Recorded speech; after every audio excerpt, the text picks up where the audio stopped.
Lakshmi Hebbalkar returns 13 ದಿನಗಳ ಬಳಿಕ ಲಕ್ಷ್ಮಿ ಹೆಬ್ಬಾಳ್ಕರ್ ಆಸ್ಪತ್ರೆಯಿಂದ ಹೊರಬಂದಿದ್ದಾರೆ. ಸಂಕ್ರಾಂತಿ ಹಬ್ಬಕ್ಕೆ ಹೊರಟಿದ್ದ ಸಚಿವೆ ಆಸ್ಪತ್ರೆ ಸೇರಿದ್ದು ಹೇಗೆ? ಲಕ್ಷ್ಮಿ ಹೆಬ್ಬಾಳ್ಕರ್ ಕಾರಿನಲ್ಲಿ ದುಡ್ಡಿತ್ತ? ಬಿಜೆಪಿಯವರ ಆರೋಪಕ್ಕೆ ಲಕ್ಷ್ಮಿ ಕೊಟ್ಟ ಉತ್ತರ ಏನು? ಲಕ್ಷ್ಮಿ ಹೆಬ್ಬಾಳ್ಕರ್ ಡಿಸ್ಚಾರ್ಜ್, ಅಂದು ಆಕ್ಸಿಡೆಂಟ್ ಆಗಿದ್ದು ಹೇಗೆ? ಬಿಜೆಪಿ ಆರೋಪಗಳ ಬಗ್ಗೆ ಸಚಿವೆ ಹೇಳಿದ್ದು ಏನು? ಇದು ನನ್ನ ಪುನರ್ಜನ್ಮ ಎಂದಿದ್ದೇಕೆ ಲಕ್ಷ್ಮಿ ಹೆಬ್ಬಾಳ್ಕರ್? ಒಂದು ಆಕ್ಸಿಡೆಂಟ್, ಹಲವು ಅನುಮಾನ, ಕೆಲವೊಂದು ಆರೋಪ. ಈಗ ಎಲ್ಲದಕ್ಕೂ ಲಕ್ಷ್ಮಿ ಹೆಬ್ಬಾಳ್ಕರ್ ಉತ್ತರ ಕೊಟ್ಟಿದ್ದಾರೆ. ಬರೋಬ್ಬರಿ 13 ದಿನಗಳ ಬಳಿಕ ಆಸ್ಪತ್ರೆಯಿಂದ ಡಿಸ್ಚಾರ್ಜ್ ಆದ ಹೆಬ್ಬಾಳ್ಕರ್ ಆಕ್ಸಿಡೆಂಟ್ ಬಗ್ಗೆ ಪ್ರತಿಯೊಂದು ಮಾಹಿತಿಯನ್ನು ಬಿಚ್ಚಿಟ್ಟಿದ್ದಾರೆ. ಅವರು ಹೇಳಿದ್ದೇನು? ಅವರಿಗೆ ಆಕ್ಸಿಡೆಂಟ್ ಆಗಿದ್ದು ಹೇಗೆ? ಅಸಲಿಗೆ ಅಂದು ಏನಾಯ್ತು? ಅದನ್ನ ಅವರೇ ಹೇಳ್ತಾರೆ ನೋಡಿ. ಪ್ರಯಾಗ್ರಾಜ್ನಲ್ಲಿ ಏನು ಪುಣ್ಯ ಸ್ನಾನ ಎಲ್ಲರೂ ಮಾಡ್ತಾ ಇದ್ರು ಭಾರತ ದೇಶದವರು. ನಮಗೆ ವಿಶೇಷವಾಗಿ ಸಂಕ್ರಾಂತಿ ಅಂತಂದರೆ ಎಲ್ಲರೂ ಹೊಳೆಗೆ ಹೋಗಿ ಸ್ನಾನ ಮಾಡುವಂಥದ್ದು ಒಂದು. ಅದರಲ್ಲೂ ನನ್ನ ತಮ್ಮನ ಮನೆ ದೇವರಾದಂಥ ಹಟ್ಟಿಹೊಳಿ ವೀರಭದ್ರೇಶ್ವರನ ಹೊಳೆದಂಡೆ ಮಲಪ್ರಭಾ, ಅಲ್ಲಿ ಬೆಳಗ್ಗೆ ಪುಣ್ಯ ಸ್ನಾನ ಮಾಡೋಣ, 7 ಗಂಟೆ ಒಳಗಡೆ ಕುಟುಂಬ ಸಮೇತ ಎಲ್ಲರೂ ಹೋಗಿ ಪುಣ್ಯ ಸ್ನಾನ ಮಾಡೋಣ. ಯಾಕಂದರೆ 7 ಗಂಟೆ ನಂತರ ಆದರೆ ಜನ ಎಲ್ಲ ಸೇರ್ತಾರೆ, ನೀರು ಒಂದು ಸ್ವಲ್ಪ ಕಲಕಾಗ್ತಾವ ಅಂತ ಹೇಳಿ ನಾವು ರಾತ್ರಿ 10ವರೆಗೆ ನಾವು ಡಿಸೈಡ್ ಮಾಡಿ ನಾವು ಬರೋಕ್ಕೆ ಹೊರಟು.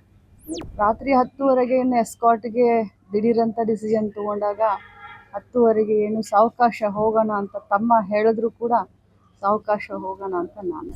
ಎಸ್, ಲಕ್ಷ್ಮಿ ಹೆಬ್ಬಾಳ್ಕರ್ ಡಿಸ್ಚಾರ್ಜ್ ಆಗಿದ್ದಾರೆ. ಬರೋಬ್ಬರಿ 13 ದಿನಗಳ ಬಳಿಕ ಅವರು ಆಸ್ಪತ್ರೆಯಿಂದ ಬಂದಿದ್ದಾರೆ. ಅವರ ಕಾರು ಅಪಘಾತವಾದಾಗ ಅವರ ಕಾರನ್ನ ನೋಡಿದವರೆಲ್ಲ ಭಯ ಪಟ್ಕೊಂಡಿದ್ರು. ಹೆಬ್ಬಾಳ್ಕರ್ಗೆ ಏನಾಯ್ತು ಅಂತ ಗಾಬರಿ ಪಟ್ಟಿದ್ರು.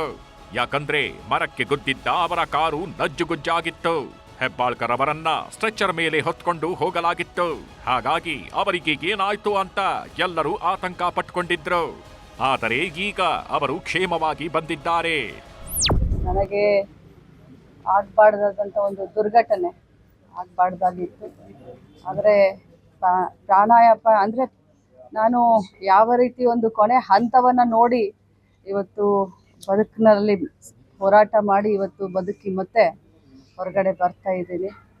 ಇದಕ್ಕೆಲ್ಲ ನಮ್ಮ ಹಿರಿಯರ ಒಂದು ಆಶೀರ್ವಾದ, ನಮ್ಮ ತಂದೆ ತಾಯಿಗಳ ಆಶೀರ್ವಾದ. ನನಗೆ ಹೀಗಾಗ್ಬಾರ್ದಿತ್ತು, ಆದ್ರೆ ಆಗಿ ಹೋಯ್ತು. ಬದುಕಿ ಬರ್ತೀನಿ ಅಂತಾನೆ ಅಂದುಕೊಂಡಿರ್ಲಿಲ್ಲ. ಇದು ನನ್ನ ಪುನರ್ಜನ್ಮ ಅಂತ ಲಕ್ಷ್ಮಿ ಹೆಬ್ಬಾಳ್ಕರ್ ಭಾವುಕರಾಗಿದ್ದಾರೆ. ಕಾರು ಅಪಘಾತವಾಗಿ ಅವರಿಗೆ ಬೆನ್ನಿಗೆ ಪೆಟ್ಟಾಗಿತ್ತು, ತೀವ್ರವಾದ ಗಾಯಗಳಾಗಿದ್ವು. ಹಾಗಾಗಿ ಅವರು 13 ದಿನಗಳ ಕಾಲ ಆಸ್ಪತ್ರೆಯಲ್ಲೇ ಇರಬೇಕಾಯ್ತು. ಆ ಅಪಘಾತವನ್ನ ನೋಡಿ ಬೆಚ್ಚಿ ಬಿದ್ದಿದ್ದ ಹೆಬ್ಬಾಳ್ಕರ್ ಈಗ ತಮ್ಮ ಅನುಭವಗಳನ್ನ ಹಂಚಿಕೊಂಡಿದ್ದಾರೆ. ಇನ್ನು ಲಕ್ಷ್ಮಿ ಹೆಬ್ಬಾಳ್ಕರ್ ಅಪಘಾತದ ಬಗ್ಗೆ ಸಾಕಷ್ಟು ಜನರಿಗೆ ಸಾಕಷ್ಟು ಅನುಮಾನಗಳು ಇದ್ವು. ಅಪಘಾತ ಮಾಡಿದ್ದು ಯಾರು? ಕೊಲೆ ಯತ್ನಾನ ಅಥವಾ ಇದೊಂದು ಡ್ರಾಮಾನ ಎಂಬ ಅನುಮಾನಗಳು ಇದ್ವು. ಅದರಲ್ಲೂ ಬಿಜೆಪಿ ನಾಯಕ ಛಲವಾದಿ ನಾರಾಯಣಸ್ವಾಮಿ ನೇರವಾಗಿ ಕೆಲವೊಂದು ಆರೋಪಗಳನ್ನ ಮಾಡೇ ಬಿಟ್ಟಿದ್ರು. ಅವರು ಯಾಕೆ ಎಸ್ಕಾಟ್ ತಗೊಂಡು ಹೋಗ್ಲಿಲ್ಲ, ಬಾಡಿ ಗಾರ್ಡ್ ಗನ್ ಮ್ಯಾನ್ ಯಾಕೆ ಇರಲಿಲ್ಲ ಅಂತ ಆರೋಪಗಳನ್ನ ಮಾಡಿದ್ರು. ನೀವು ಎಸ್ಕಾಟ್ ತಗೊಂಡಿಲ್ಲ. ಎರಡನೇದು, ಇದು ನಿಮ್ಮ ಕಾರು ಸರ್ಕಾರಿ ಕಾರ್ ಅಲ್ಲ, ಪ್ರೈವೇಟ್ ಕಾರು. ಆಮೇಲೆ ಬೆಳಗ್ಗೆ ಅಂತ ಇದ್ದಿದ್ರು ಎಲ್ಲರೂ ಈಗ ರಾತ್ರಿ ಯಾರು ಪ್ರಯಾಣ ಮಾಡೋದಿಲ್ಲ. ಬೆಳಗ್ಗೆನೆ ಫ್ಲೈಟ್ ಇದೆ, ಅದನ್ನ ಹೋಗ್ಬೋದಾಗಿತ್ತು. ಇದನ್ನೆಲ್ಲ ಕಣ್ಣು ತಪ್ಪಿಸಿ ಗನ್ಮ್ಯಾನ್ ಕೂಡ ತಗೊಳ್ಳದೆ ನೀವು ಪ್ರಯಾಣ ಮಾಡಿದ್ದೀರಿ. ಯಾಕೆ? ಅನುಮಾನಗಳ ಹುತ್ತ ಇದು ದೊಡ್ಡ ಹುತ್ತವಾಗಿ ಬೆಳೆದಿದೆ. ಅದರಲ್ಲಿ ಹಣ ಇತ್ತು ಅನ್ನೋದು ಅಲ್ಲಿನ ಜನ ಹೇಳ್ತಾರೆ. ಹೆಬ್ಬಾಳ್ಕರ್ ಅಪಘಾತದ ಬಗ್ಗೆ ಸಾಕಷ್ಟು ಅನುಮಾನಗಳು ವ್ಯಕ್ತವಾಗ್ತಾ ಇವೆ. ಸಿಟ್ಟಿಂಗ್ ಜಡ್ಜ್ ನೇತೃತ್ವದಲ್ಲಿ ತನಿಖೆಯಾಗಬೇಕು. ಅದರಲ್ಲಿ ಯಾರೆಲ್ಲ ಪ್ರಯಾಣ ಮಾಡ್ತಿದ್ರು ಅವರನ್ನ ಮಂಪರು ಪರೀಕ್ಷೆಗೆ ಒಳಪಡಿಸಬೇಕು. ಅದರಲ್ಲಿ ಬಹಳ ಹಣ ಇತ್ತು ಅಂತ ಜನ ನಮಗೆ ಹೇಳ್ತಿದ್ದಾರೆ. ಯಾವುದನ್ನು ಮಹಜರು ಮಾಡದೆ ಆ ಬ್ಯಾಗುಗಳನ್ನ ತಗೊಂಡು ಹೋಗಿದ್ದಾರೆ ಎಂದು ಆರೋಪಿಸಿದ್ರು. ಈಗ ಆ ಎಲ್ಲ ಆರೋಪಗಳಿಗೂ ಲಕ್ಷ್ಮಿ ಹೆಬ್ಬಾಳ್ಕರ್ ತಿರುಗೇಟು ಕೊಟ್ಟಿದ್ದಾರೆ. ಅವರ ಬುದ್ಧಿ ಬ್ರಹ್ಮನಿಷ್ಠೆ ಆಗಿದ್ದಾರೆ. ಬುದ್ಧಿ ಎಲ್ಲೋ ಪಾಪ ಹುಡುಕ್ಬೇಕಾಗಿದೆ. ಯಾಕಂತಂದರೆ ಇಂಥ ಒಂದು ಕ್ಷುಲ್ಲಕ ಆರೋಪಕ್ಕೆ, ಅದು ಕೂಡ ಈ ಒಂದು ಸಾವು ಬದುಕಿನ ಹೋರಾಟದಲ್ಲಿ ನಾನು ಎದ್ದು ಬಂದಿದ್ದೀನಿ. ಸೊ ಇಂಥ ಎಲ್ಲ ಆರೋಪಕ್ಕೆ ಇದು ತಕ್ಕ ಸಮಯ. ಸಂಕ್ರಾಂತಿ ಹಬ್ಬಕ್ಕೆ ಪೂಜೆ ಮಾಡಬೇಕು ಅಂತ ತರಾತುರಿಯಲ್ದಿ ಹೋಗ್ತಾಗಿದ್ದ ಹೆಬ್ಬಾಳ್ಕರ್ ಸಂಕ್ರಾಂತಿ ಹಬ್ಬವನ್ನು ಮಾಡಲಿಲ್ಲ, ದೇವರಿಗೆ ಪೂಜೆಯನ್ನೂ ಮಾಡಲಿಲ್ಲ.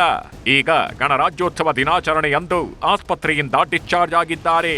ಆದ್ರೆ ಸಚಿವೆಯಾಗಿ ಅವರು ತಮ್ಮ ಉಸ್ತುವಾರಿ ಕ್ಷೇತ್ರದಲ್ಲಿ ಫ್ಲಾಗ್ ಹಾಯಿಸ್ಟಿಂಗ್ ಸಹ ಮಾಡಿಲ್ಲ.